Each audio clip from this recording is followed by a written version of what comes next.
മാത്രം സമ്മാനിച്ചിട്ടുള്ള നമ്മുടെ സ്വന്തം സ്റ്റേജ്.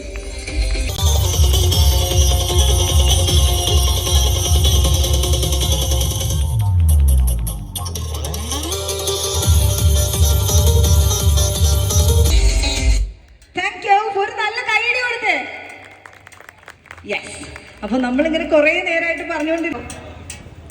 സീനിയർ എന്നൊക്കെ പറഞ്ഞ് എന്നെ വയസ്സനാക്കി. ഓക്കെ, എല്ലാവർക്കും നമസ്കാരം, അസ്സലാമു അലൈക്കും.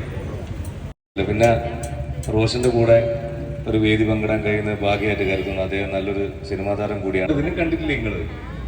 വെറും ആങ്കർ മാത്രമല്ല, അപ്പൊ സഹപ്രവർത്തകർക്കൊപ്പം പ്രിയപ്പെട്ടവർക്കൊപ്പം ഒരു വേദി പങ്കിടാന്നുള്ളത് വലിയ ഭാഗ്യമായിട്ട് കരുതുന്നു. എല്ലാവിധ ആശംസകളും ഈ പരിപാടിക്ക് നേരുന്നതോടൊപ്പം